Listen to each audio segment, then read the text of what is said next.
aprestei a assistir o debate do Gustavo Machado com o Miorim lá, esse aí. Né? Não para ver o Gustavo, porque eu já vi algumas vezes, já sei do que vai sair dali, pro bem e pro mal. Né?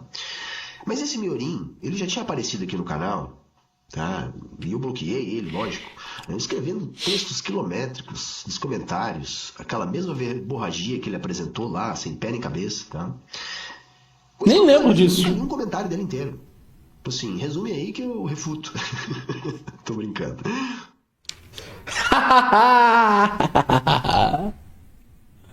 Complicado, senhores, complicado.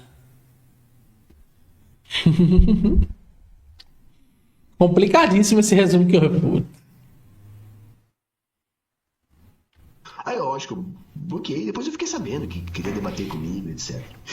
Gente, eu não debato com esse tipo de gente. Porque eu não conseguiria ter a paciência do Gustavo. Depois de 15 minutos daquele cara falando assuntos absolutamente desconectados da realidade, do debate, de qualquer coisa que enfim, seja minimamente produtivo, eu ia estar só deboche e xingamento. Eu não ia tentar explicar de maneira séria para um bobalhão. Porque ele é um bobalhão, gente. Todo empolado ali falando que nem um pastor, saca? Se achando a criatura mais inteligente do mundo. Sabe? Querendo explicar com lógica, com axioma, sabe? Então, assim... Que absurdo, senhores! Que absurdo! Lógica e axiomas, coisas que são, assim, tão problemáticas. Né? Como assim alguém tá tentando explicar coisas com lógica e axioma? Como é que pode isso, senhores? Parem esses homens! Não teria paciência não, eu ia mandar a merda em 2 minutos. Você tá usando lógica, vá merda! Não é isso. Entendeu? Eu ia mandar a merda em 2 minutos. Eu vou contar uma outra coisa aqui pra vocês entenderem por que eu ia mandar a merda, tá? Antes de fazer a faculdade de História, eu fiz 3 semestres de análise de sistemas. Enfim, eu achei que eu poderia ser um programador, tá? Então é lógico que eu estudei um pouco dessas paradas aí, lógica de predicados, lógica booleana, probabilidade. Eu tô tentando, isso aí faz mais de 20 anos, tá, gente? Tô vendo. Mas vamos entender uma parada que é a seguinte, tá? Isso é feito para que a gente consiga criar uma linguagem de programação. Toda é uma máquina que basicamente entende 0 e 1, tá? Com perdão da simplificação aqui, é com corrente sem corrente. E você tem que ter uma linguagem, né, que consiga dizer para o computador o que fazer e fazer o computador fazer tudo que faz a partir de conectores lógicos. Então você tem um sim, um então para realizar um comando. E funciona, lógico. Vamos dizer assim, parte de mecanismos lógicos, tá? Mas, gente... O que é muito fácil de entender. Isso é um ambiente isolado. Você está se comunicando com uma máquina que entende 0 e 1 e que não tem mais nada na volta influenciando aquilo ali. Mais nada. É aquilo ali e deu. Entende? E simplesmente isso é impossível de ser transposto para a realidade, para uma análise da sociedade, para análise da economia política. Entende? Porque existem trilhões de externalidades, né? Por isso que ele ficava lá falando aquelas bobagens. Não, é só uma decisão, né? Uma decisão de... Eu vou comentar uma coisa, velho.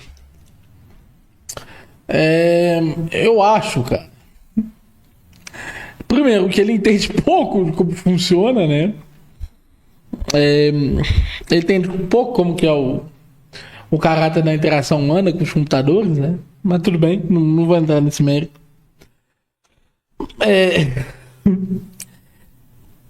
E eu queria, talvez aqui, revelar para os senhores uma coisa.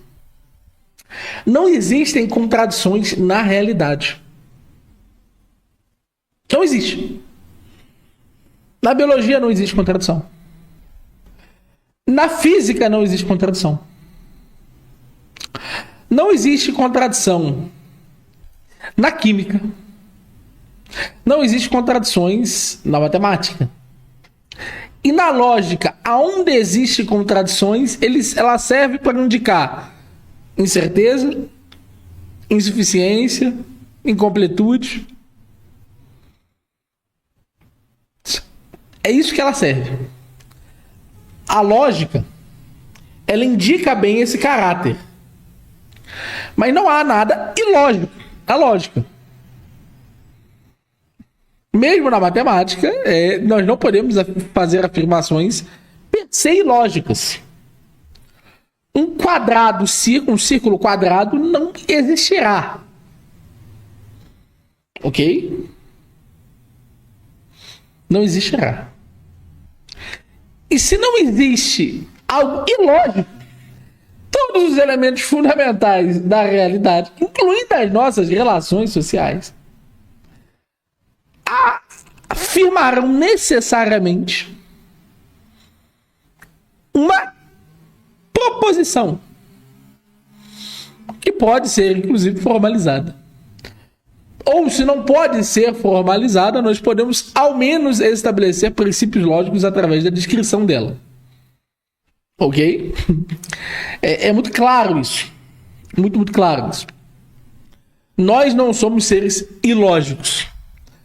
Tudo que existe de forma física no mundo é, de alguma forma, matemático. Obedece a relações matemáticas. Ok? É simples, é fácil, é direto. Significa que não existe empirismo? É falso. O que nós estamos afirmando da lógica é... Veja só. Quais são as condições nos quais a empiria vai ser vista? Porque não é possível ir a cada um dos fenômenos particulares para descobri-los.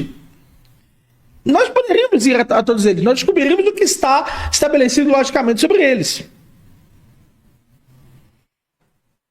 Mas é absolutamente claro que a lógica traz essas funções. Morar na favela ou não. Puta que pariu, cara. O cara fala nisso. Sabe aquele programa que tinha lá? Como é que é o nome do cara lá do Choque de Cultura? Frases que valem um tapa na cara. É isso, cara. Tu dizer um troço desse não tem que falar nada. Não tem que falar nada. Tu ouve uma coisa dessa, meu velho. A única atitude correta é esbufetear. Tá? Frases que merecem um tapa na cara. Cara, eu acho que você não é exatamente o cara que me daria um tapa na cara. Você talvez esteja entre o top 10 pessoas mais magras que eu já vi. É mais fácil o João Manuel me falar isso. Né? Mas... fazer o quê? Eu digo o seguinte pra você, Beato Matos. Você não faria isso pessoalmente. Entendeu? Você não falaria isso pessoalmente pra mim. Pessoalmente é bem diferente. Bem diferente. Cara, perguntaram dos xingamentos. A minha mulher que Victoria fez. Victoria pediu desculpa, tá? Só pra constar.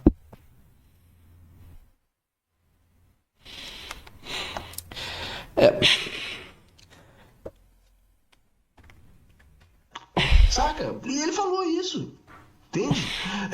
Por quê? Porque ele quer reduzir a uma questão de lógica à sociedade. Não quero reduzir. Eu tô dizendo que a lógica participa. E que essa dialética de vocês, que muitas vezes parece mais uma poesia do que um método que possa ser logicamente afirmado, disputado, não é lógico, não funciona, não estrutura-se desse jeito. É uma magia discursível, olha lá. A humanidade, a economia política.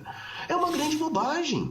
Não tem pé nem cabeça. Eu assisti 4 horas daquela merda. Ele não conseguiu concluir um raciocínio com começo, meio e fim, galera. Que tivesse a ver com o assunto da pauta. Não é porque você não entendeu o raciocínio que eu não concluí o raciocínio, tá? Vamos ser muito específico aqui. Eu concluí uma porrada de raciocínios.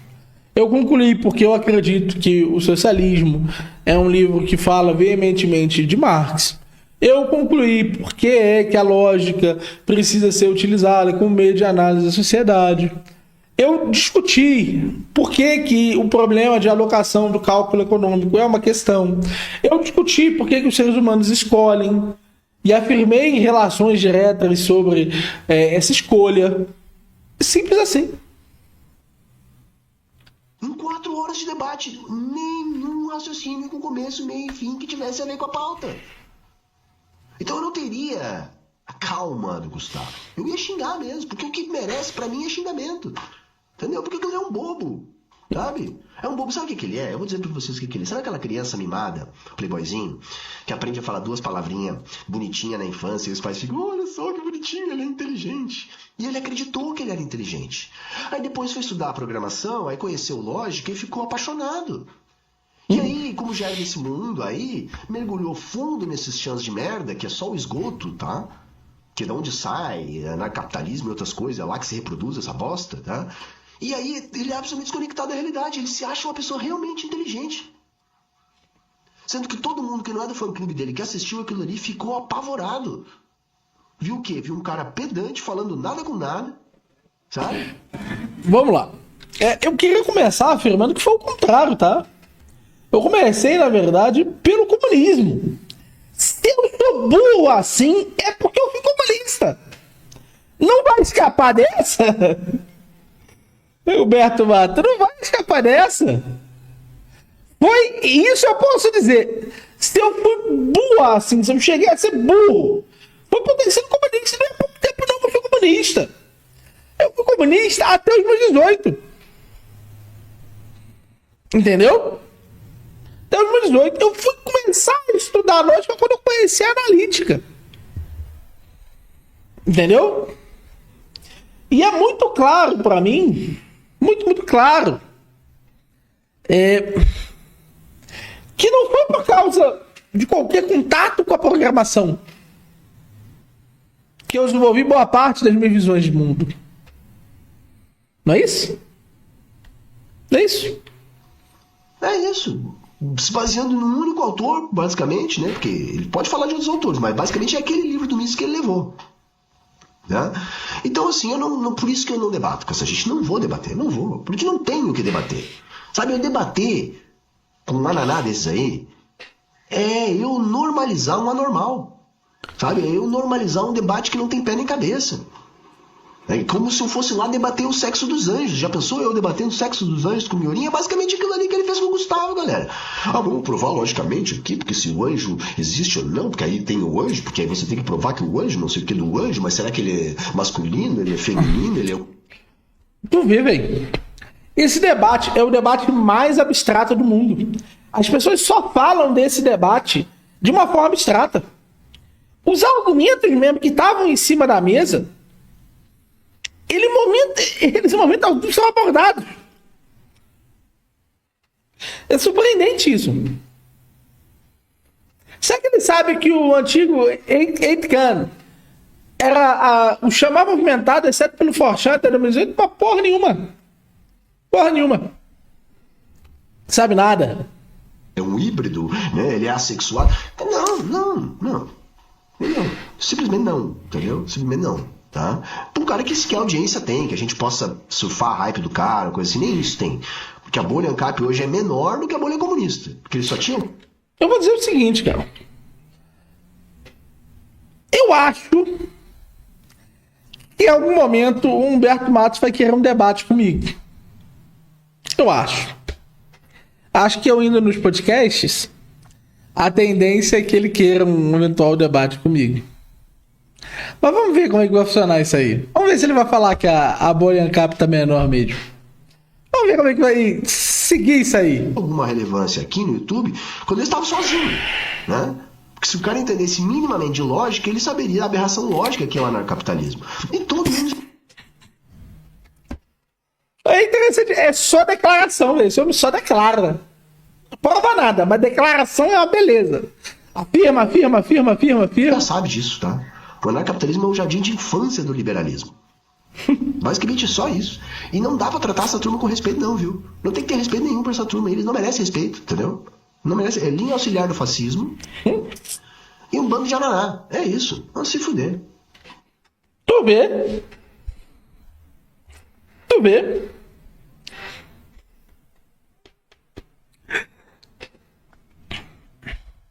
Isso é uma coisa que os comunistas não entendem. Se eu fosse debater com o Humberto Matos, eu não debateria da forma como eu debati com o Gustavo Machado. O caso do Gustavo Machado, eu me coloquei diante dele com uma questão bem simples. Ele tinha uma formação lógica muito expressiva, que permitia que eu entrasse em meandres relacionados à lógica, que eu jamais entraria com Humberto Matos. Jamais. Se eu fosse discutir com Humberto Matos, eu discutiria outros tópicos, outras discussões. E eu não trataria ele com esse respeito todo que eu tratei o Gustavo Machado. E fui perdendo no meio do debate. Vocês podem ver que a minha frustração e a forma como eu trato o Gustavo Machado vai piorando ao longo do debate, né? Quando tá frustrado com pouco que ele sabia. Ele quer te bater, mas nunca que ele falaria isso na minha frente. Você debateu assim até com o Rubão, meu amigo. Reflete um pouco, usando palavras e termos. Ai. Vamos desculpar, meu amigo. A galera entende lógica da forma mais errada possível. Cara, mas ele tinha feito o TCC dele em lógica não clássica. Fazia todo sentido.